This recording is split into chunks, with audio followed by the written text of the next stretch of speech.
الحمد لله رب العالمين، والصلاة والسلام على المبعوث رحمة للعالمين نبينا محمد وعلى آله وصحبه أجمعين. أما بعد. leo ni tarehe 4 usiku wa kuamkia tarehe 5 ya mwezi wa Jumada al-Ula mwaka 1447 Hijria, sawa na tarehe 26 mwezi wa 10 mwaka 2025 miladia. Tunaendelea na sharh al-usul al-thalatha ya Sheikh al-Fawzan, mufti aam lilmamlakati al-arabiyya as-saudiyya حفظه الله تعالى. يقول هذا المفتي حفظه الله تعالى: قوله صلى الله عليه وسلم: فإذا ذبحتم أي ذبحتم الحيوانات فأحسنوا الذبحة، mkichinja wanyama alhayawanati almaakula, wanyama wanaoliwa, fa ahsinu dhibha, fanyeni vizuri kuchinja.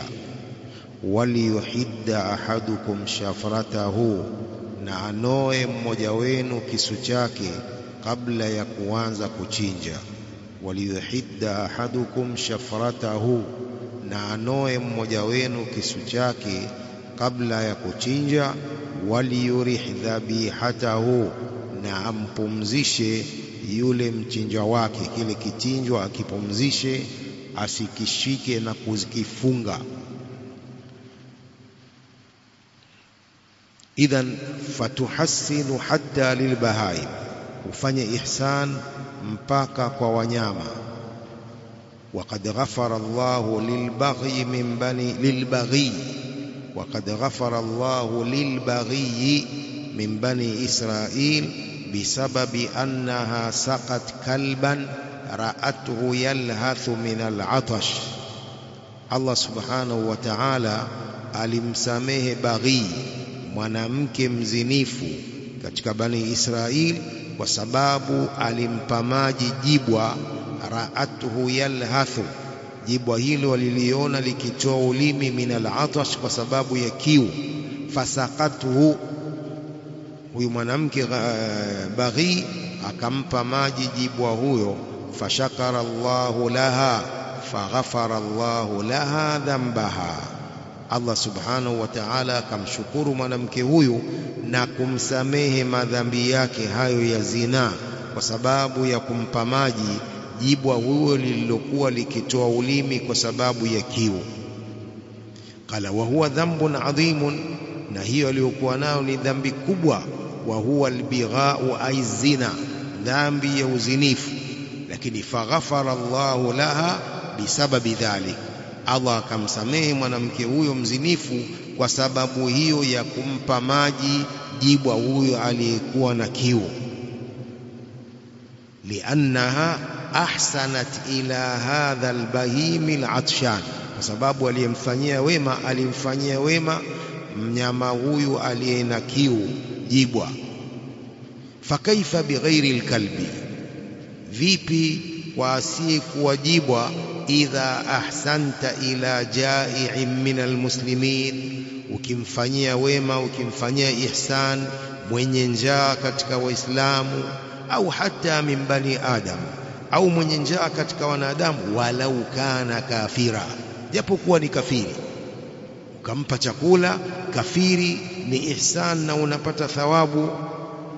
Idha ahsanta ilayhi, ukimfanyia ihsan kafiri huyo, fa inna Allaha azza wa jalla wa ala yashkuru laka dhalika liihsan, Allah anakulipa kwa ihsani hiyo. Qala ta'ala: wa ahsinu inna Allaha yuhibbul muhsinin, fanyeni ihsan, kwani Allah anawapenda wenye kufanya ihsani.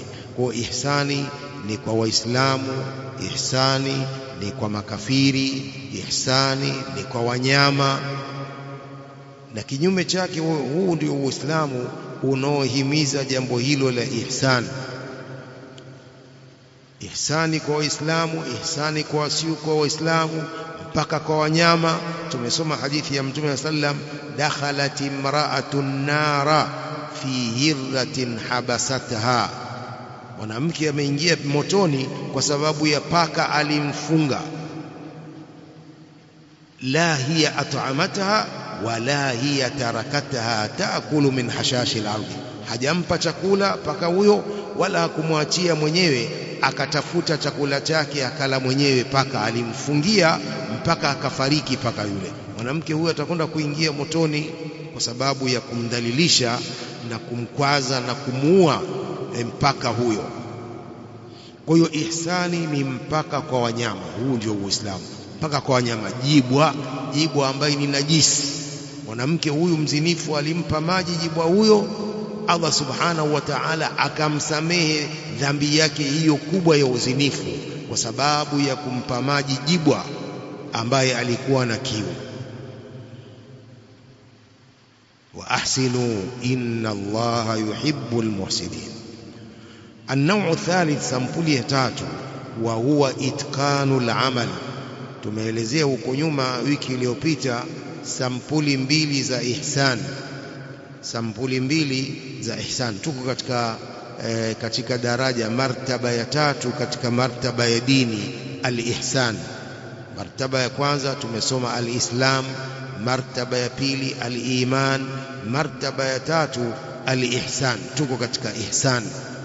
Sasa tukasoma ihsani imegawanyika sehemu tatu. Sehemu ya kwanza, al-ihsanu ma'al khaliq, kuwa na ihsani pamoja na Allah muumbaji wa kila kitu. Wa huwa an ta'budu Allaha ka'annaka tarah. Ihsani kwa Allah ni kumwabudu Allah kama unayemuona. Fa in lam takun tarahu fa innahu yarak, wewe usipomuona Allah yeye anakuona. Hadha al-ihsan ma'al khaliq Allah azza wa jalla. Kisha tukasoma al-ihsan baina al-abdi wal khalqi, ihsan baina ya mtu na viumbe wenzake, kuwafanyia wema, kutowaudhi ndugu zake, kumpa chakula mwenye njaa, kumpa nguo asiye na nguo, kumsaidia mwenzake. Hiyo ndio sampuli ya pili ya ihsan. Athalith, an-naw thalith, wa huwa itqanul amali, ni kuifanya vizuri amal. Sampuli ya tatu ya ihsan, itqanul amali, ni kuifanya vizuri amal. Ayu amalin ta'maluhu yajibu alayka an tutqinahu, amali yoyote unaifanya, amali yoyote unaifanya ni lazima uifanye vizuri amali hiyo. La liyuqalu inna fulanan yuhsinu kadha, si kwamba waifanya vizuri ili isemwe kwamba fulani anafanya vizuri jambo kadha.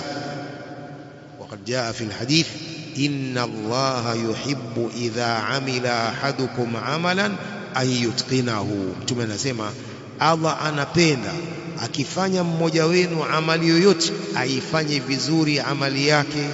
Inna Allaha yuhibbu idha amila ahadukum amalan an yutqinahu. Hii ndio sampuli ya tatu ya ihsan. ثم قال الشيخ محمد بن عبد الوهاب رحمه الله تعالى والدليل من السنة. baada ya kuelezea dalili ya ihsan katika Qur'an, inna Allaha ma'al ladhina taqaw wal ladhina hum muhsinun, na aya nyingine tulizozisoma wiki iliyopita. Sasa dalili ya ihsan katika hadithi, qala wad-dalilu min as-sunnah hadithu Jibrila al-mashhur an Umar radhiyallahu anhu. Hadithi ya Jibril ambayo ni mashhur imepokewa na Umar radhiyallahu anhu, qala bainama nahnu julusun inda rasulillahi sallallahu alayhi wasallam. Umar bin Khattab radhiyallahu anhu anaelezea wakati sisi tumekaa mbele ya Mtume sallallahu alayhi wasallam, idh tala alaina rajulun shadidu bayadhi thiyab shadidu sawadi sha'r, ghafla akatokeza kwetu mtu mmoja, shadidu bayadhi thiyab, shadidu bayadhi thiyab, nguo zake ni nyeupe sana, shadidu sawadi sha'r, nywele zake ni nyeusi sana, la yura alayhi atharu safar, haionekani kwa mtu huyo athari ya safari, hana alama yoyote kwamba anatoka safarini, sababu nguo zake ni nyeupe, hazina vumbi, nywele zake ni nyeusi. La yura alayhi atharu safar, haionekani kwa mtu huyo athari ya safari kwamba pengine anatoka safari. Wala yaarifuhu minna ahadun, wala hakuna yoyote katika sisi anayemjua mtu huyo, hakuna yoyote katika sisi anayemjua mtu huyo. Masahaba walikuwa wakijuana. Sasa huyu alioingia pale katika majlisi ya Mtume sallam na masahaba, hakuna sahabi yoyote aliyemjua. Hata jalasa ila nabii sallam, mpaka mtu yule akakaa kwa Mtume sallallahu alaihi wasallam, fa asnada rukbatayhi ila rukbatayhi, akategemeza magoti yake kwenye magoti ya Mtume sallallahu alaihi wa alihi wasallam, wa wadaa kaffaihi ala fakhidaihi, akaweka vitanga vyake juu ya mapaja ya Mtume sallallahu alaihi wa alihi wasallam, akakaa kama kikao cha mwanafunzi kwa mwalimu wake. Sheikh Al-Fawzan hafidhahullah akifasiri hii nusu ya hadithi niliyoisoma hapa, qala qad taqaddama al-kalamu anil islam wal iman wal ihsan, yametangulia maneno kuelezea Uislamu na imani na ihsan. Wa arkanu kulli martaba, pia imetangulia maneno ya nguzo za kila martaba moja katika hizi tatu. Tumetangulia kuelezea nguzo za Uislamu 5, nguzo za imani 6, nguzo ya ihsan 1. وذكر الشيخ رحمه الله أدلة كل مرتبة من القرآن. akataja Sheikh rahimahullah dalili za kila daraja moja kutoka katika Qur'ani, dalili ya Uislamu, dalili ya iman, dalili ya ihsan. Wa hadha kulluhu taqaddama wa intaha, haya yote yametangulia na yameshamalizika. Thumma dhakara Sheikh rahimahullah دليل هذه المراتب من السنة، سنة الرسول صلى الله عليه وسلم. kisha Sheikh al-Islam rahimahullah akataja dalili ya maratibi hizi kutoka katika hadithi za Mtume صلى الله عليه وسلم. fadhakara haditha Jibrila, akataja hii hadithi ya Jibril, wa annahu ata an-nabiy sallallahu alaihi wasallam wa huwa ma ashabihi. Jibril alikuja kwa Mtume sallam na hali Mtume yuko pamoja na masahaba wake, wanachukua ilmu kwa Mtume masahaba.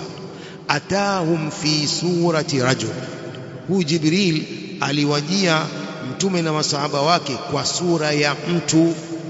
Alikuja Jibril kwa sura ya mtu, hakuja kwa sura ya ile ya kimalaika ya mbawa 600. Alikuja kwa sura ya mtu wa kawaida. Wajalasa ila nabii sallam, akakaa kwa Mtume sallallahu alaihi wasallam.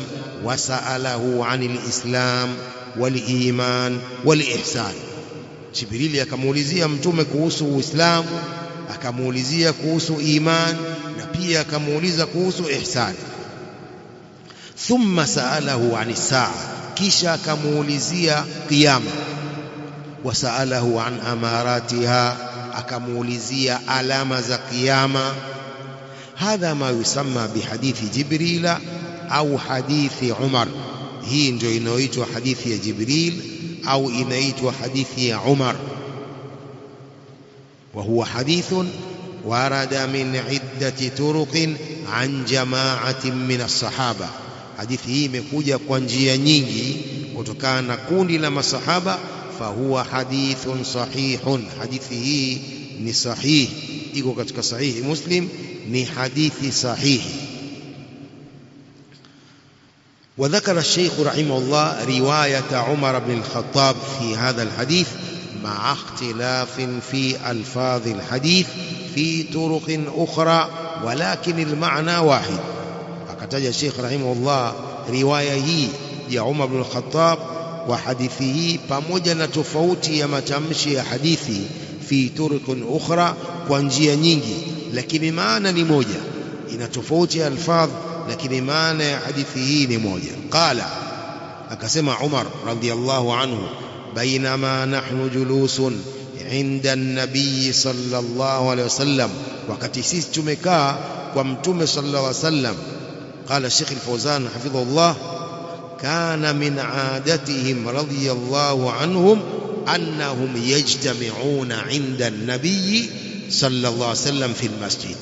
Ilikuwa katika ada yao masahaba walikuwa wakikusanyika kwa mtume sallallahu alayhi wasallam pale msikitini al-Masjid an-Nabawi Madina. Walikuwa masahaba wakikusanyika kwa mtume sallallahu alayhi wasallam katika msikiti wake, wayatalaqauna anhu al-ilma, wanachukua kwake ilmu, wayastami'una ila ajwibatihi sallallahu alayhi wasallam ala ma yariduhu min al-asila, pia wanasikiliza majawabu ya mtume sallallahu alayhi wasallam kwa maswali yanayomjia. Majawabu wanasikiliza kwa ajili ya kupata ilmu ya mtume sallallahu alayhi wasallam.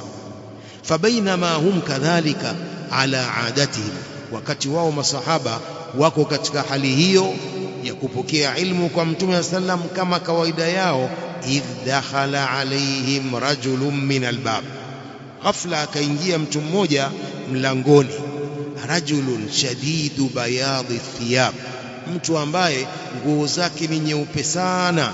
Shadidu sawadi sha'r, nywele zake ni nyeusi sana. Ay anna Jibril alayhi salam tamathala fi surati hadha ar-rajul, maana ni kwamba Jibril alayhi salam alijifananisha kwa sura ya mtu huyu ambaye nguo zake ni nyeupe sana, nywele zake ni nyeusi sana. Walam yatihim bisuratihi almalakiyya, Jibril hajawajia masahaba kwa sura ya kimalaika. Liannahum la yutiquna an-nadhara ilayhi fi suratihi almalakiyya, sababu wao hawawezi kumuona Jibril kwa sura yake ile ya kimalaika. Hawana uwezo wa kumuona Jibril kwa sura yake ile ya kimalaika ya kuwa na mbawa 600. Hawana uwezo huo. Huyo ndio maana akaja Jibril kwa sura ya mtu wa kawaida. La yura alayhi atharu safar, haionekani kwa mtu huyo athari ya safari, kwamba labda anatoka safarini, anatoka Makka au anatoka Taif au Riyadh. Wala ya'rifuhu minna ay min alhadirina ahad, hakuna yoyote katika sisi anayemjua mtu huyu. Fahadha min alajaib, sema hii ni katika mambo ya kushangaza. Annahu laysa qadiman min safar, kwamba huyu hatoki safarini, hakuwa anafika kutoka safarini. Hatta yuqala innahu min ghairi ahli almadina, hakuwa amefika kutoka safarini mpaka aambiwe kwamba huyu si katika watu wa Madina. Wa hum la ya'rifunahu, na wao hawamjui. Wa huwa laysa min ahli albalad hatta ya'rifuhu, na mtu huyu si katika watu wa Madina mpaka wamjue, hawamjui. Fatahayyaru fi sha'nihi, wakatia shaka katika jambo la mtu huyu. La huwa qadimun wala huwa min ahli albalad, si mwenye kufika kutoka nchi nyingine au mji mwingine, wala si kutokana na mji ule wa Madina. Qala Sheikh, law kana qadiman min safarin la dhahara alayhi atharu safari fi thiyabihi, lau angekuwa amefika pale kutoka safari, ingedhihiri juu yake athari ya safari katika nguo zake. Sababu kule watu wanasafiri kwa wanyama, kwa ngamia, kwa farasi, lazima tu ingedhihiri athari ya safari kwa nguo zake hizo nyeupe. Wa fi launihi, pia katika rangi yake lazima ingedhihiri kuna athari ya safari. Lianna almusafira tadhharu alayhi atharu safar, sababu msafiri hudhihiri juu yake athari za safari. Anajulikana msafiri huyu kwa hii hali aliyoko, huyu ni msafiri, huyu anatoka safarini. Lakini huyu hakuwa hivyo, hana athari yoyote ya safari mtu huyu. fala ya'rifuhu ahadun min alhadirin, hakuna yoyote katika waliohudhuria pale katika masahaba anayemjua. Falaysa huwa min ahli albalad wa laysa huwa qadimun min safar, hakuwa ni katika watu wa pale mjini Madina na hakuwa amefika kutoka safarini. Famin aina yakunu hadha arrajul, kwa itakuwa mtu huyu anatoka wapi? Hadha alladhi istaghrabuhu, hili ndio jambo ambalo liliwashangaza masahaba. Masahaba walishangaa wakastaajabu kwa hali ya mtu huyu. Fajalasa qala hatta jalasa ila an-nabii sallallahu alayhi wasallam, akaja mpaka akakaa kwa mtume sallallahu alayhi wasallam. Baina yadayhi julusul mutaallimi min muallimihi au julusa, fajalasa ila an-nabii sallam baina yadayhi julusal mutaallimi min muallimihi, yule mtu akakaa kwa mtume sallam mbele yake kama kukaa kwa mwanafunzi kwa mwalimu wake. Jibril, mtu huyu alikaa mbele ya mtume kama mwanafunzi anavyokaa mbele ya mwalimu wake. Wa asnada rukbatayhi ila rukbatay nabii sallam, huyu mtu akategemeza magoti yake kwenye magoti ya mtume sallallahu alaihi wasallam. Ai annahu qaribun minhu jiddan, maana ni kwamba yuko karibu na mtume sana, ndio maana akategemeza magoti yake kwenye magoti ya mtume sallallahu alaihi wasallam. Wa wadaa yadayhi ala fakhidhayhi ay fakhidhay nabii sallallahu alaihi wasallam, akaweka mikono yake, vitanga vyake juu ya mapaja ya mtume sallallahu alaihi wasallam.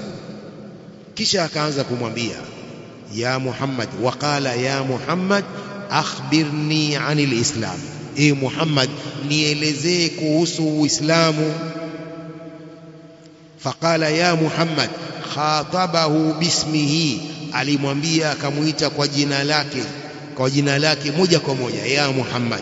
Walam yaqul ya Rasulullah, hajasema ya Rasulullah. Wala'allahu fa'ala dhalika alayhi salam min ajli an yadhunna as-sahaba annahu min ahli al-badiya. Asema Sheikh Al-Fawzan hafidhahullah, pengine alifanya hivyo mtu huyu kwa ajili masahaba wadhanie kwamba huyu ni mtu wa badia, mtu wa mashambani. Wale mabedui wa shambani walikuwa wakija kwa mtume wanamuita kwa jina lake, ya Muhammad nipe kadhaa, ya Muhammad nifundishe kadhaa, ya Muhammad nipe mali, nipe katika mali alizokupa Allah. Wale mabedui walikuwa wakimuita mtume moja kwa moja ya Muhammad. Sasa anasema Sheikh Al-Fawzan hafidhahullah, pengine mtu huyu alifanya hivyo ili masahaba wadhanie kwamba huyu anatoka badia, anatoka mashambani. Lianna min aadati ahli al-badiya annahum yukhatibuna an-nabiyya sallallahu alayhi wasallam bismihi, katika kawaida ya watu wa mashambani ni kwamba wanamwambia mtume na kumuita kwa jina lake. Lianna ahli al-badiya ala tabi'atihim wa aadatihim, sababu watu wa badia kwa tabia yao na ada zao ni hivyo. Wa huwa ziyadatun fil ighrabi wat-ta'miya hatta la ya'rifuhu, na hii ni kuzidisha kuwashangaza masahaba. Hii ilizidisha kuwashangaza masahaba, wat-ta'miya, na kuwafunga macho, hatta la ya'rifuhu, ili wasimjue, ili masahaba wasimjue mtu huyu. Kwa hiyo aliwafunga macho kwa kumwita Muhammad mtume ya Muhammad, hakusema ya Rasulullah. Qala ya Muhammad akhbirni anil islam, e Muhammad nielezee kuhusu Uislamu. Ai ishrah li maana alislam, nielezee, uniwekee wazi maana ya Uislamu.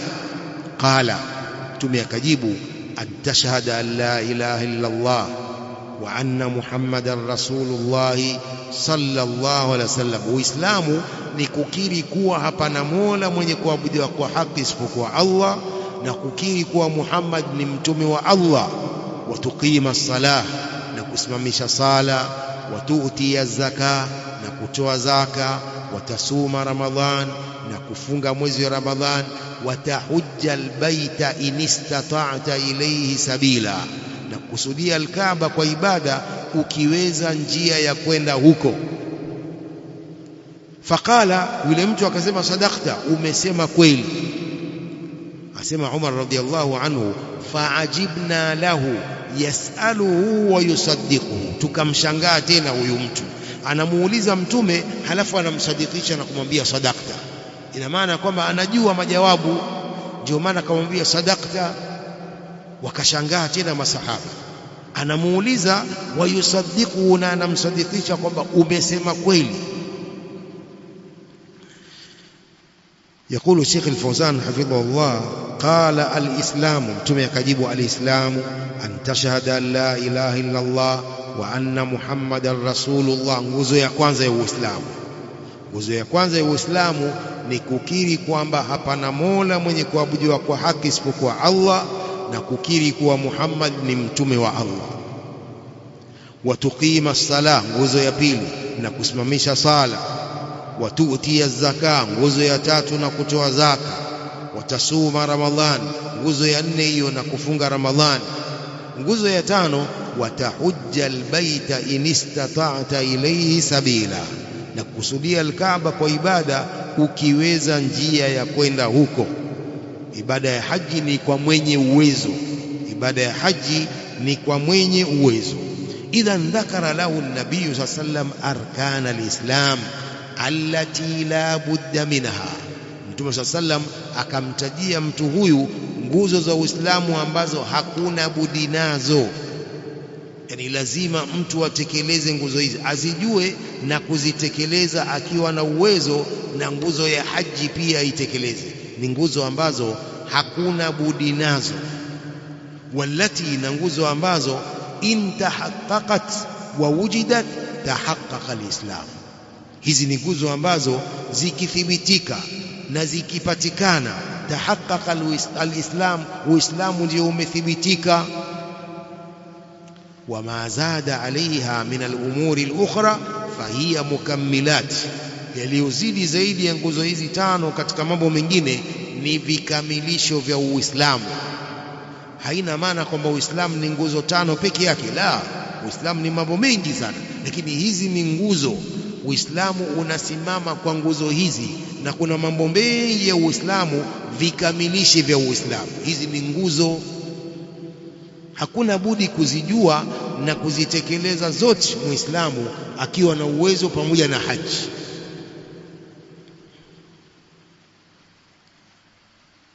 فالرسول صلى الله عليه وسلم اقتصر على بيان أركان الإسلام. Mtume sallam akafupisha kubainisha nguzo za Uislamu. Lianna aljawaba kullama kana mukhtasaran kana ashala ala almutaallimi wassami. Asema Sheikh Al-Fawzan hafidhahullah, jawabu kila linapokuwa fupi linakuwa jepesi kwa mwanafunzi na msikilizaji. Kwa Mtume sallam alifupisha kutaja nguzo za Uislamu peke yake, hakutaja mambo yote ya Uislamu, ametaja nguzo tu. Asema hii kullama kana mukhtasaran, jawabu kila linapokuwa fupi, kana ashala ala almutaallimi wasami, inakuwa ni wepesi zaidi kwa mwanafunzi na msikilizaji. Wasahula alayhi hifdhuhu wa wa'yuhu, na ni wepesi kwa jawabu hilo fupi kulihifadhi. Bainama law tawala au law tuwila aljawabu, wakati lau jawabu lingerefushwa, tashaaba ala alhadhirin, ingetatiza kwa wale waliohudhuria. Wa rubbama anna aktharahum la yastawibuhu, pengine wengi katika wao wasingeweza kulieneza jawabu hilo kwa kulihifadhi na kulijua. Fahadha dalilun ala anna almas'ula yanbaghi an yatawakha al-ikhtisara mahma istata'a. Kwa hii ni dalili, hadithi hii ni dalili kwamba yule aliyeulizwa swali inatakikana akusudie ufupisho wa jawabu vyovyote anavyoweza. Akusudie ufupisho wa jawabu, sio dakika 10 nzima waeleza jawabu. Hata wale wasikilizaji pia hawataweza kuhifadhi yote uliojibu jawabu lako hilo dakika 20 nzima, wajibu swali moja. فهذا دليل على أن المسؤول ينبغي أن يتوخى الاقتصار مهما استطاع. Kwa hiyo hii ni dalili kwamba anayeulizwa swali inatakikana akusudie ufupisho wa jawabu vyovyote anavyoweza, wayaktasira ala shay'i dharuri, afupishe aelezee lile jambo la dharura tu, wa illa vinginevyo falislamu aktharu min dhalik, Uislamu ni zaidi ya haya mambo matano, nguzo hizi tano. Hadhihi arkanuhu wa daaimuhu allati yaqumu alaiha, hizi ni nguzo zake Uislamu ambapo Uislamu unasimama juu ya nguzo hizi. Lakini Uislamu ni mambo mengi, kuna kuunga kizazi, kuna mambo gani mengi kama mnavyojua Uislamu. Kwa hiyo hizi ni nguzo za Uislamu tano. Kwa masikitiko makubwa ni kwamba Waislamu wengi pia hawajui nguzo za Uislamu ni ngapi, ni zipi. Naweza nikasema hivyo, nathubutu kusema Waislamu wengi hawajui nguzo za Uislamu ni ngapi na ni zipi. Akijua ni ngapi, ni zipi hajui. Wengi wako hivyo Waislamu. Nguzo ya kwanza ya Uislamu nini? Wewe utaona Muislamu huyo atakavyobabaika. Nguzo ya kwanza ya Uislamu ataangalia juu na chini. Mwezi wa Ramadhani, sio saumu, mwezi wa Ramadhani. Mwezi wa Ramadhani ndio nguzo, si saumu tena.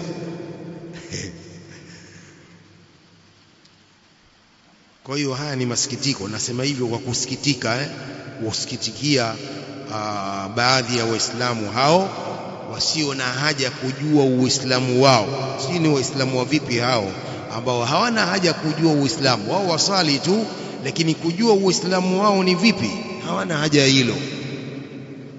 Sasa wasali vipi kumbe hujui hata hiyo sala, huijui ni nguzo ya ngapi, sala nguzo zake ni zipi?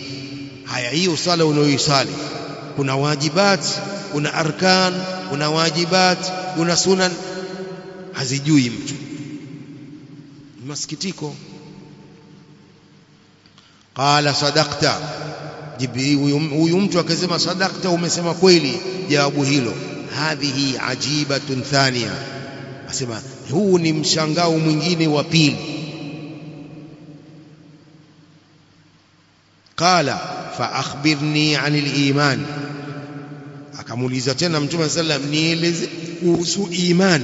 Qala, Mtume akajibu, antu'mina billah, imani ni kumwamini Allah, wa malaikatihi, na kuamini malaika wake, wa kutubihi, na kuamini vitabu vyake, wa rusulihi, na kuamini mitume wake, wal yawmil akhir, na kuamini siku ya mwisho, wa tu'mina bil qadari khairihi wa sharrihi, na kuamini qadar, khairi zake na shari zake. Qala sadaqta, akasema huyu mtu umesema kweli. Mtume akamwelezea nguzo sita za imani. Hizi ni nguzo sita za imani: kumwamini Allah, kuamini malaika wake, kuamini vitabu vyake, kuamini mitume wake, kuamini siku ya mwisho, na kuamini qadar, makadirio ya Allah aliyoyakadiria ya kheri na ya shari. Fadhakara lahu sallallahu alaihi wasallam arkana liimani sita.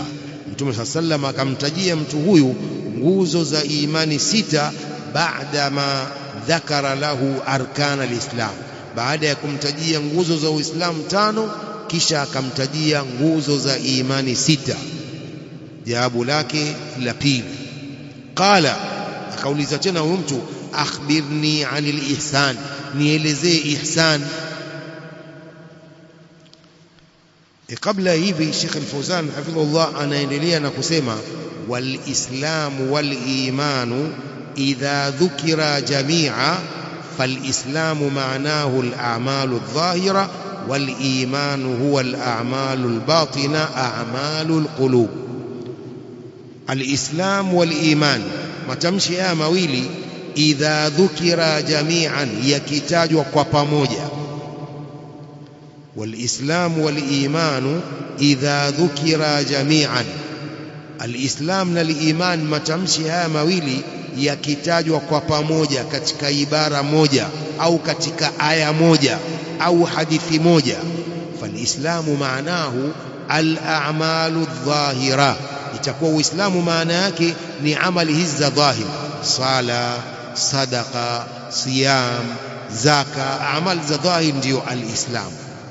Wal-imanu huwa al-a'malu al-batina, imani itakuwa ni amali za ndani, a'malul qulub, amali za moyoni.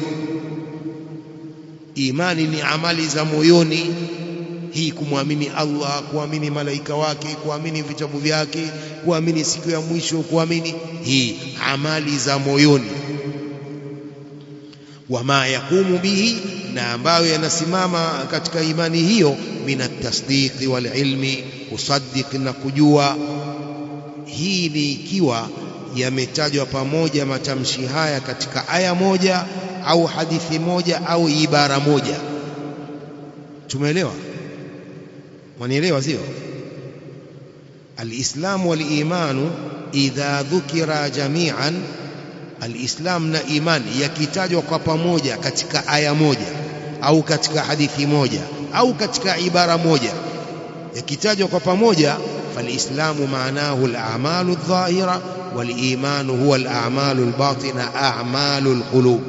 Uislamu itakuwa maana yake ni amali hizi za dhahir, imani ni amali za ndani, amali za moyoni. Wama yaqumu bihi, na ambayo husimama imani hiyo, min at-tasdiq wal ilmi, ambayo ni kusaddiq na kujua. Wala budda min al-islam wal imani jami'an, na lazima uislamu na imani kwa pamoja. Al-islamu al-a'malu adh-dhahira wal imanu al-a'malu al-batina. Ikiwa tatajwa kwa pamoja, itakuwa kila moja lina maana yake. Kwa mfano qauluhu ta'ala fi surati al-Hujurat, qalatil a'rabu amanna qul lam tu'minu walakin qulu aslamna walamma yadkhulul imanu fi qulubikum. Allah anasema qalatil a'rabu amanna, mabedui wale wanaoishi mashambani wanasema sisi ni waumini, tumeamini. Qalatil a'rabu amanna, qala ta'ala qul lam tu'minu, waambie, anawaambia mtume wake, waambie nyinyi hamjakuwa waumini. Qul lam tu'minu walakin qulu aslamna, semeni sisi ni waislamu. Umeelewa? Hapo imetajwa iman na Islam katika aya moja. Kwa imani itakuwa ina maana yake ni amali za moyoni, al-Islam ni al-a'malu dhahira. Umeelewa? Hii imetaja kalima hizi mbili kwa pamoja katika aya moja. Kwa kila moja litakuwa na maana yake. Al-Islamu al-a'malu dhahira, al-imanu al-a'malu al-batina a'malu al-qulub. Qala liqawlihi sallallahu alayhi wasallam الإسلام علانية والإيمان في القلب. الحديث أخرجه الإمام أحمد من حديث أنس رضي الله عنه. الإسلام علانية والإيمان في القلب. وإسلام ni amali za wazi hizi, swala nini, na imani ni moyoni.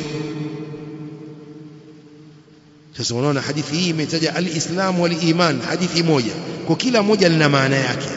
Sawa kila moja al-Islamu ina maana yake ni amali za wazi zinazoonekana.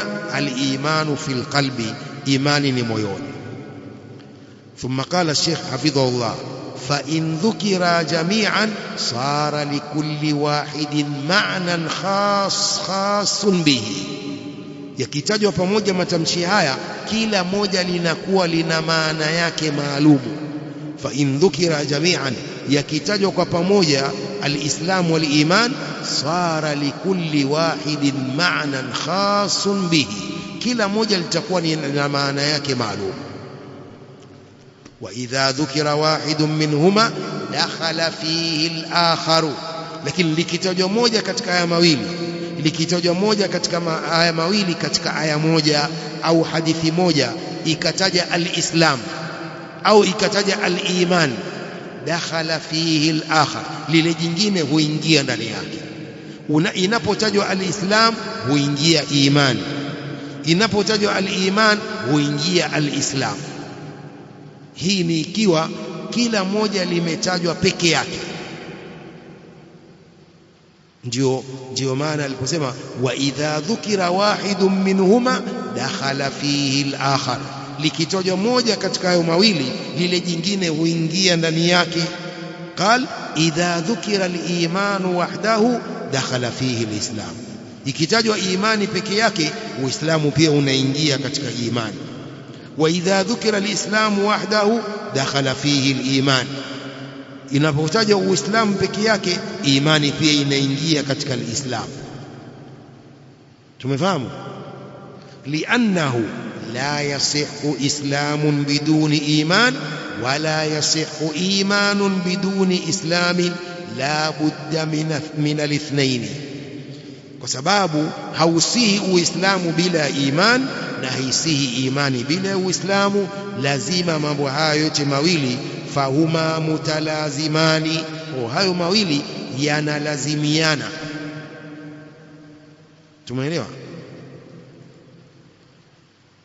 Inapotajwa imani uislamu unaingia ndani yake. Mfano, qala ta'ala innamal mu'minuna ikhwa fa aslihu baina akhawaykum, waumini wote ni ndugu. Sasa imetajwa ni mu'minun peke yake, inaingia almuslimun. Unaelewa? Unaweza ukafasiri waislamu wote ni ndugu, sababu imetajwa iman, alislamu pia inaingia hapo. Tumeelewa vizuri?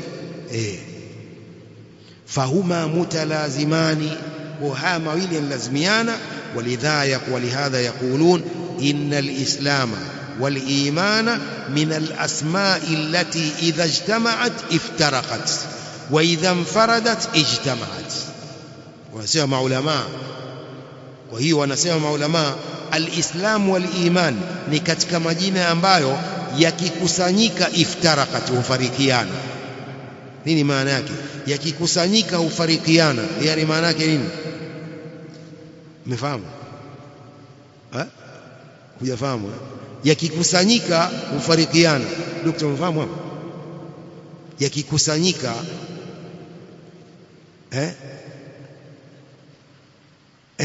ikitajwa iman na Islam yanatofautiana maana yake. Ndio maana yakikusanyika hufarikiana. Inapotaja al-Islam wal iman katika hadithi moja au katika aya moja hufarikiana, maana yake al-Islam al-a'malu dhahira wal iman al-a'malu al-batina a'malu al-qulub. Ndio maana yakikusanyika hufarikiana. Sawa? Wa idha infaradat ijtama'at, wa idha infaradat ijtama'at, ikiwa ni peke yake kila moja hukusanyika. Sasa maana yake nini? Ikitajwa iman al-Islamu inaingia ndani yake, ikitajwa al-Islam al-iman huingia ndani yake. Tumeelewana? Mafhumu hadha al-kalam? Wa idha infaradat ijtama'at ay yadkhulu ba'dhuha fi ba'dhin, baadhi yake huingia katika baadhi nyingine. Liannahuma mutalazimani la yanfaku ahaduhuma anil akhar, sababu haya mawili yanalazimiana. Umeelewa? Mawili haya yanalazimiana, al-Islam wal iman hulazimiana. Hausihi uislamu bila iman na haisihi imani bila uislamu. La yanfaku ahaduhuma anil akhar, moja lao hali pambanukani na jingine. إذن فسأله، يقول الشيخ الفوزان فسأله عن الأعمال الظاهرة والأعمال الباطنة. huyu mtu akamuuliza Mtume sallam amali za dhahir na amali za ndani za moyoni. Wabayana lahu sallallahu alaihi wasallam arkana kulli min alislam wal iman. Mtume sallam akambainishia nguzo za kila moja, nguzo za Uislamu, nguzo za imani, akambainishia. Qala akhbirni anil ihsan, nielezee kuhusu ihsan. Ihsani nini? Qala, Mtume akasema an ta'budu Allaha ka'annaka tarah. Ihsani ni kumwabudu Allah kama unayemuona. Fa in lam takun tarahu fa innahu yarak, usipomuona yeye anakuona. Hii ndio ihsan, martaba ya tatu katika maratibu din baada al-Islam, al-iman, al-ihsan. Al-ihsan nini? Nguzo zake ni ngapi? Moja. Nguzo yake ni moja tu, an ta'budu Allah ka'annaka tarah, ni kumwabudu Allah kama unayemuona. Fa in lam takun tarahu fa innahu yarak, usipomuona yeye anakuona. يقول الشيخ الفوزان قال فأخبرني عن الإحسان قال أن تعبد الله. Mtume akaanza kujibu ihsan ni kumwabudu Allah kama unayemuona. يقول الشيخ حفظه الله سبق أن المحسن هو من يعبد الله على المشاهدة واليقين كأنه يرى الله. imetangulia kuelezea kwamba muhsin ni yule anayemwabudu Allah ala almushahada walyaqin, kwa kumuona na kuwa na uhakika kama anayemuona Allah kwa macho yake, au yaabuduhu ala almuraqaba, au anamwabudu kwa muraqaba, kwa kumchunga Allah, yani kuwa Allah ananiona, ndio muraqaba. Muraqaba ni kuamini kwamba Allah anakuona pale unapomwabudu, hadha huwa almuraqaba. idhan sabaqa anna almuhsina huwa man ya'budu Allah ala almushahada walyaqin ka'annahu yara Allah. Muhsin ni yule mwenye kumwabudu Allah ala almushahada walyaqin, kwa kumuona na kuwa na uhakika kama anayemuona Allah, au ya'buduhu ala almuraqaba, au anamwabudu kwa muraqaba na kukiri na kuyakini kwamba yeye Allah ndiye Allah anamuona. Wa huwa ya'lamu anna Allah yarahu, anajua kwamba Allah anamuona.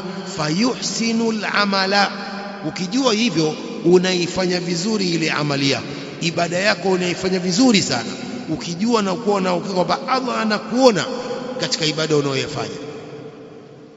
Lianna Allah muttali'un alayhi, kwa sababu Allah anamuona. Falmuhsinu ya'budu Allah, kwa muhsin ni yule ambaye anamwabudu Allah imma ala almushahada fil qalbi, ima ni kwa kumuona moyoni, wa hadha akmalu, hili ni ukamilifu zaidi. Wa imma ala almuraqaba, na ima kwa muraqaba. Hii muraqaba ni kujua kwamba Allah anamuona. Wa an ya'lama anna Allah yarahu fi ayi makan, muraqaba ni hiyo, ni kujua mtu kwamba Allah anamuona mahali popote, au fi ayi amalin ya'maluhu, au amali yoyote unayoifanya Allah anamuona. Hadha huwa al-ihsan, hii ndio ihsan. Taban ukiitakidi hivi, lazima amali yako utaifanya vizuri. Kama ni sala, utasali na khushu na unyenyekevu, sababu una hakika kwamba Allah anakuona pale. Qala sadaqta, yule mtu akamjibu Mtume, sadaqta, umesema kweli. Fa akhbirni ani saa, sasa nielezee kuhusu kiyama. Ay an qiyami saati mata, nielezee kiyama kitasimama lini. Walamma kana hadha as-su'alu la ya'lamu ahadun al-jawaba anhu illa Allah azza wa jalla, ilipokuwa swali hili hakuna yoyote anayejua jawabu lake isipokuwa Allah subhanahu wa ta'ala. Lianna qiyama as-sa'a la ya'lamu tahdidahu illa Allah azza wa jalla, sababu kutokea kiyama hakuna yoyote anayejua tahdidi yake kwamba ni siku fulani isipokuwa Allah subhanahu wa ta'ala ndiye anayejua hilo. Inna Allah indahu ilmu as-sa'a wa yunazzilu al-ghayth wa ya'lamu ma fi al-arham wa ma tadri nafsun madha taksibu ghada wa ma tadri nafsun bi ayyi ardhin tamut. Inna Allah indahu ilmu as-sa'a, ujuzi wa kiyama huko kwa Allah, hakuna yoyote anayejua. Mtume sallam alielezwa na Allah na kupewa habari na Allah kwamba kiyama kitatokea siku ya Ijumaa. Iko hadithi ya Mtume sallam kuelezea utukufu wa siku ya Ijumaa, akaelezea kwamba kiyama kitatokea siku ya Ijumaa, lakini mwaka gani, mwezi gani, wiki gani, Mtume hakueleza hivi. Lakini hakuna shaka hadithi sahihi kwamba kiyama kitatokea siku ya Ijumaa, lakini Ijumaa ya mwaka gani hakuna anayejua isipokuwa Allah. Ijumaa ya mwezi gani hakuna anayejua isipokuwa Allah. Ijumaa ya wiki gani hakuna anayejua isipokuwa Allah. Inna Allaha عنده علم الساعة. يقول الشيخ الفوزان حفظه الله: نحن نعلم أنها ستقوم الساعة لا نشك في هذا. sisi tunajua kwamba kiyama kitasimama, hatuna shaka katika hilo. Waman shakka fi hadha fahuwa kafir, anayetia shaka katika hili huyu ni kafiri. Idhan na'lamu annaha sataqumu saa wala budda, sisi tunajua kwamba kiyama kitasimama na hakuna budi kisimame kiyama. Walakin alwaqtu alladhi taqumu fihi as-sa'a Allahu azza wa jalla lam yukhbirna anhu wa lam yubayyinhu lana. Asema lakini wakati kitakaposimama kiyama Allah azza wa jalla hajamkielezea hivyo, hajatuelezea. Walam yubayyinhu lana, wala hajatuwekea wazi. Wasta'thara biilmihi, amekhitari ujuzi wake yeye mwenyewe, ndio amejikhtaria na kujichagulia ujuzi wa hilo. Qala ta'ala: inna Allaha indahu ilmu saa, hakika Allah uko kwake ujuzi wa kiyama kitatokea lini. Ujuzi huo uko kwa Allah, hakuna anayejua. Waqala ta'ala: yasalunaka anis saa ayyana mursaha, watakuulizia kuhusu kiyama kitatokea lini, ni lini kutokea kwake. Qul innama ilmuha inda rabbi, waambie hakika ujuzi wa kiyama uko kwa Mola wangu. La yujalliha liwaqtiha illa hu, hakuna atakayedhihirisha wakati wake isipokuwa yeye Allah subhanahu wa ta'ala. وقال تعالى: وعنده مفاتيح الغيب لا يعلمها إلا هو, ziko kwa Allah funguo za ghaib, funguo za siri, hakuna anayezijua funguo hizo isipokuwa yeye Allah. Wa minha, katika funguo hizo, waqtu qiyami saa, wakati wa kusimama kiyama, hakuna anayejua hilo isipokuwa Allah subhanahu wa ta'ala. Idhan Jibril, hadha ar-rajul, huyu mtu akamuuliza Mtume, fa akhbirni anis saa, nielezee kuhusu kiyama. Qala, Mtume akajibu, mal mas'ulu anha bi'alama min as-sa'il, hakuwa mwenye kuuliziwa ni mjuzi zaidi kuliko muulizaji. Mal mas'ulu anha bi'alama min as-sa'il, hakuwa mwenye kuuliziwa kuhusu kiyama ni mjuzi zaidi kuliko muulizaji.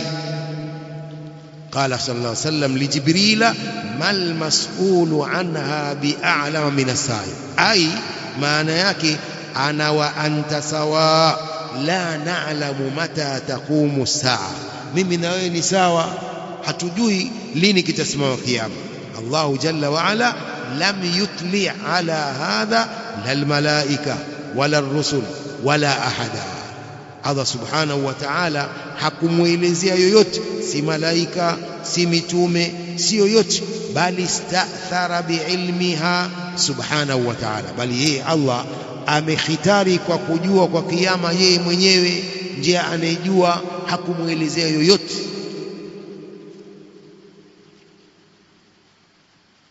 Qala fa akhbirni an amaratiha, kama hujui ni lini basi nielezee dalili zake, alama zake, nielezee alama za kiyama.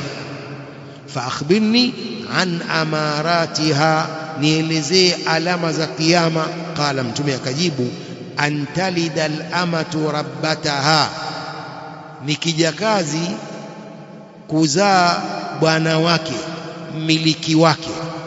Al-ama, an talida al-amatu rabbataha, ni kijakazi kuzaa yule mmiliki wake ambaye ndiye bwana wake. Wa antara al-hufata al-urata al-ala ru'a ash-sha'i yatatawaluna fil bunyan, na kuona katika alama za kiyama, na kuwaona watu wasio na viatu, al-ura, wasio na nguo, al-ala, mafukara, ru'a ash-sha, wachungaji mbuzi, yatatawaluna fil bunyan, wanajifakharisha katika majengo sasa hivi. Alama za kiyama hizo.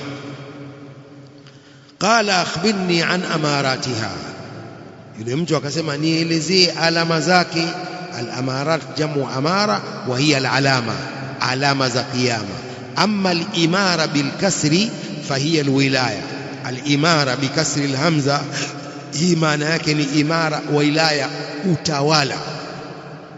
Al-imara maana yake ni wilaya, utawala. Amma al-amara maana yake ni al-alamat, alama. Nielezee alama za kiyama. Akhbirni an amaratiha ay al-alamati allati tadullu ala qurbi qiyamiha, nielezee alama ambazo zinafahamisha ukaribu wa kusimama kiyama. Naam, as-sa'atu laha amarat. Sheikh Al-Fawzan hafidhahu zaman, ndio ala kiyama kina alama nyingi. Waqad bayyanaha Allah subhanahu wa ta'ala, Allah subhanahu wa ta'ala ameziweka wazi alama hizo za kiyama. Minha amaratun saghira, katika hizo kuna alama ndogo. Wa minha alamatun kabira, na kuna alama kubwa. Wa minha mutawassita, na kuna alama za kati na kati. Wa minha alamatun muqaribatun lisaa, na katika hizo kuna alama ambazo ziko karibu na kiyama. Takunu inda qiyami saa, zitakuwa hizi wakati kiyama kinapotokea, kinaposimama. Takunu qariban min qiyamiha, zitakuwa karibu na kusimama kwa kiyama.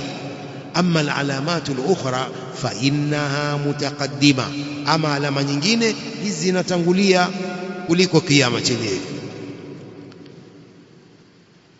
Al-ulamau yaqulun alamatu as-saa ala thalathati anwa.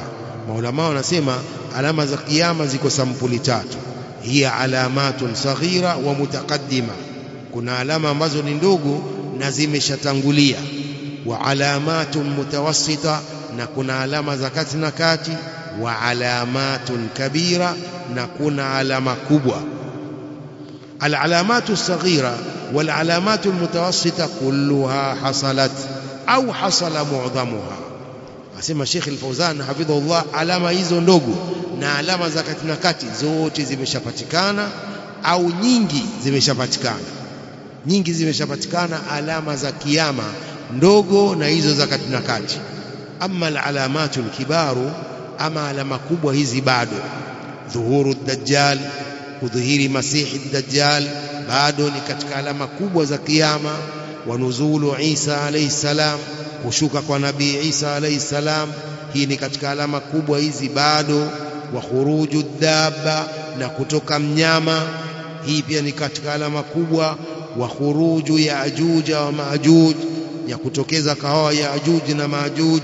Fahadhi takunu inda qiyami saa wa tatatabau, hizi zinakuwa wakati kiyama kitakaposimama na zitafuatana alama hizi. Qala akhbirni an amaratiha, nielezee alama za kiyama.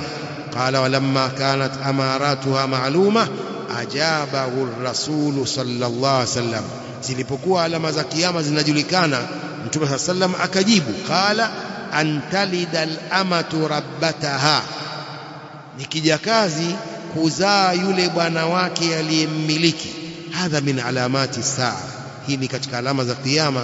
Al-amatu hiya al-mamluka, ama ni yule aliyemilikiwa.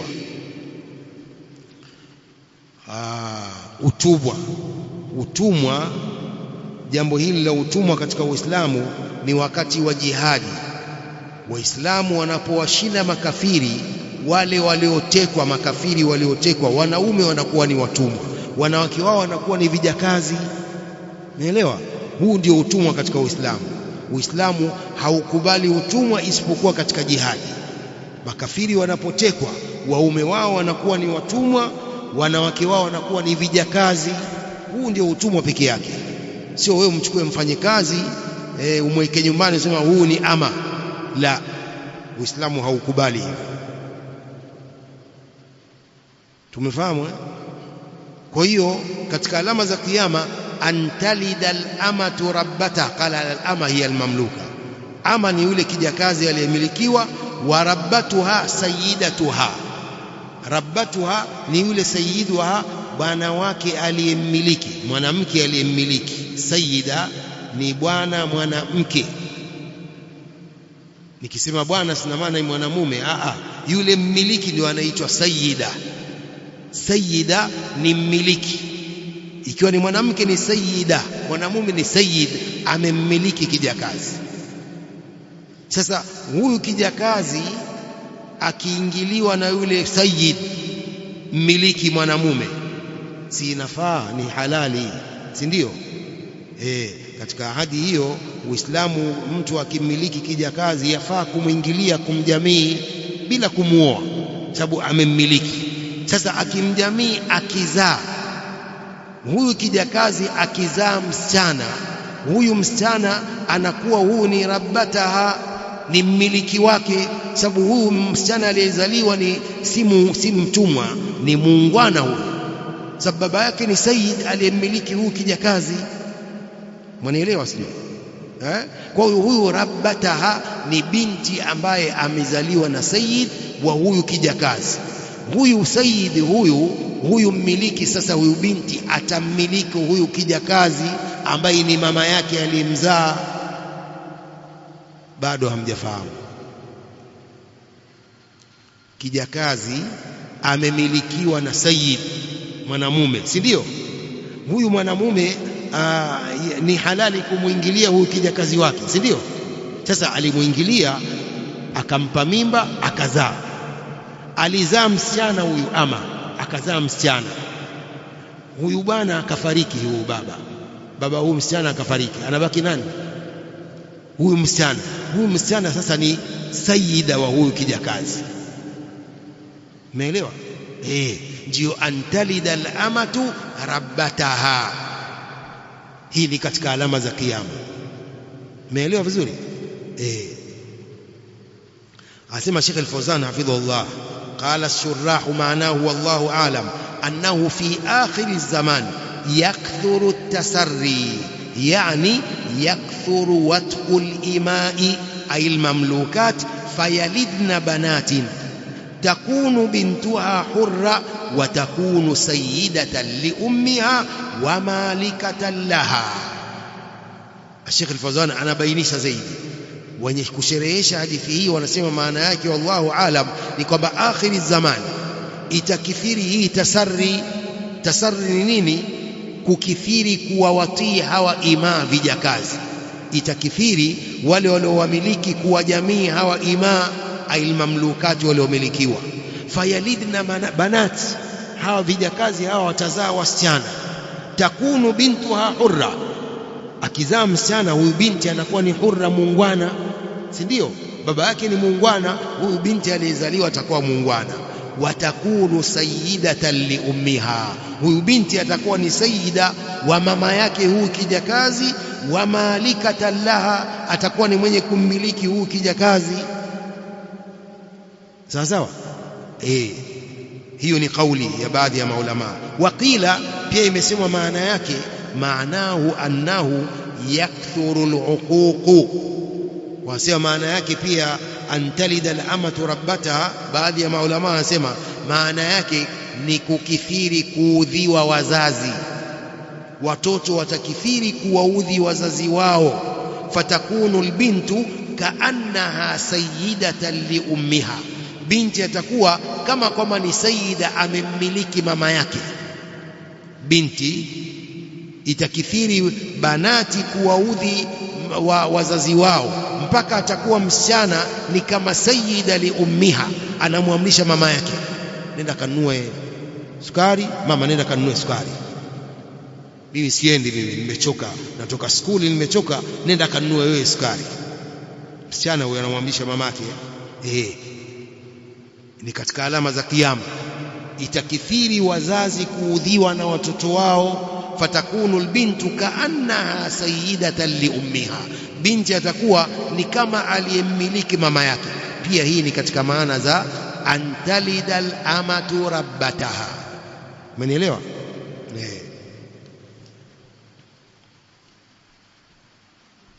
Alama nyingine aliyoeleza Mtume, wa antara al-hufata, hadhi alamatun thania, na kuwaona watu wasio na viatu. Al-hufat alladhina laysa lahum ni'alun min al-faqri wal-faqa, ni watu ambao hawana champali kwa sababu ya ufakiri na uhitaji, hawezi hata kununua champali. Al-urah alladhina laysa lahum libas, urah ni wale ambao hawana nguo.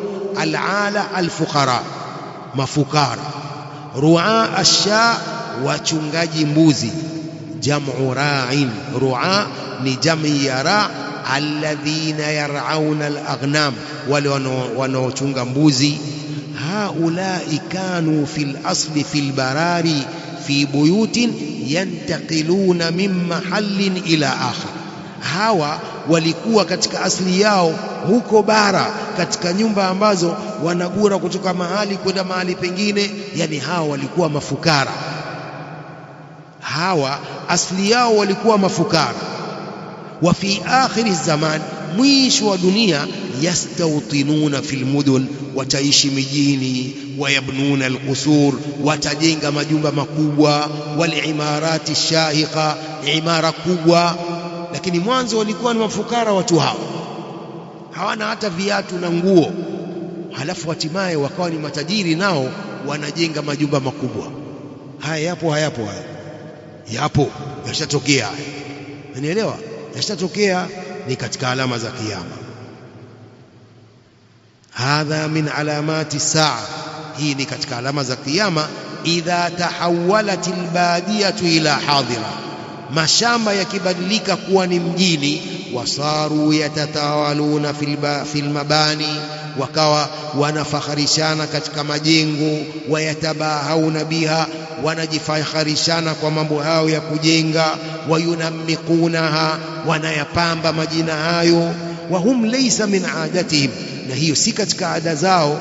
Yatahawaluna ila aghniya, ila ashabi tharwa wa ashabi madhahir, wanabadilika kwenye kuwa ni matajiri. Ashabi tharwa, wenye utajiri. Ashabi madhahir, wenye muonekano mzuri. Hadha min alamati saa, hii ni katika alama za kiyama.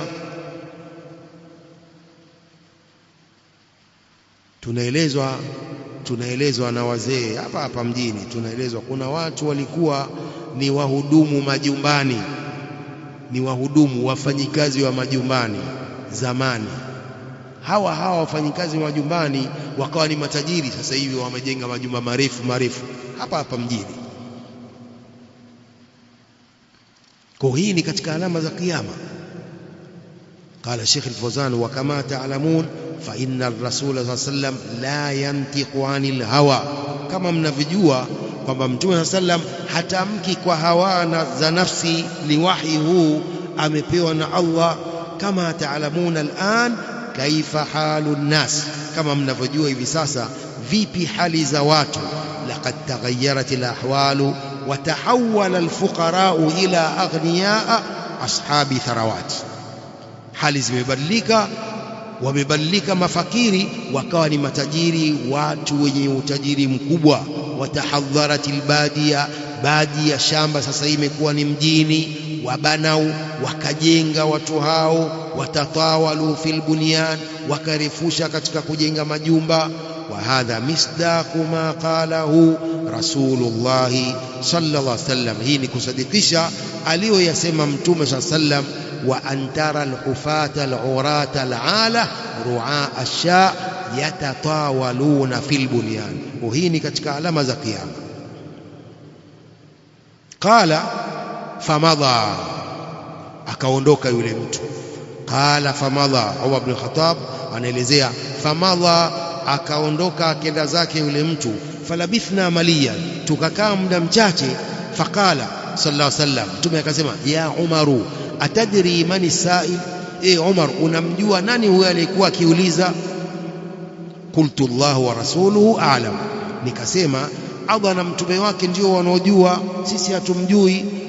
Qala hadha Jibrilu ataakum yuallimukum amra dinikum, huu ni Jibril amekuja hapa kwenu ili kukufundisheni mambo ya dini yenu. Hadha Jibrilu ataakum yuallimukum amra dinikum, huu ni Jibril amekuja hapa ili awafundishe mambo ya dini yenu. يقول الشيخ الفوزان حفظه الله قال ثم خرج ولبثنا مليا يعني وقتا قصيرا. kisha akatoka yule mtu, tukakaa muda mfupi. Faqala an-nabiy sallallahu alayhi wasallam ya Umar atadri man as-sa'il. Mtume sallam akamuuliza, Umar, unamjua nani huyu muulizaji? Au tadruna man as-sa'il, au mtume alisema nyinyi nyote masahaba mnamjua nani huyu muulizaji? Aidha mtume alisema atadri man as-sa'il, au alisema atadruna, nyinyi wote masahaba mnamjua huyu aliyeuliza. Wa fi riwaya anna an-nabiy sallam qala alayya birrajul. Katika mapokezi mengine ya hadithi hii mtume aliwaambia masahaba, nileteeni yule mtu. Baada ya kuondoka akamwambia alayya birrajul, nileteeni yule mtu hapa aliyekuwa akiuliza. Fatalabuhu, wakamtafuta, falam yaqdiru alayhi, hakuweza kumpata. Ni malaika, watamuona vipi? Wakamtafuta, falam yaqdiru alayhi, hakuweza kumpata. Ndio mtume akamwambia, hadha Jibrilu ataakum yuallimukum amra dinakum, amra dinikum. Hadha Jibrilu ataakum yuallimukum amra dinikum. Huu ni Jibrili amekuja kwenu ili awafundishe mambo ya dini yenu. Hadha alladhi dakhala wa sa'ala hadhihi al-as'ila huwa Jibrilu alayhi salam. Huyu aliyekuja akauliza maswali haya ni Jibril alayhi salam. Wajaa fi surati rajul, alikuja kwa sura ya mtu, kama usifa, kama alivyosifiwa, ligharadhi ta'limi alhadirina umura dini, kwa lengo la kuwafundisha wale masahaba waliohudhuria mambo ya dini yao. Ala tariqi suali wal jawab, aliwafundisha kwa njia hii ya swali na jawabu. Amekuja kuwafundisha masahaba mambo ya dini yao, ala tariqi suali wal jawab, kwa njia ya swali na jawabu. Naktafi bihadha alqadri, wallahu a'lam, wa sallallahu wa sallam wa barak ala nabiyyina Muhammadin wa alihi wa sahbihi.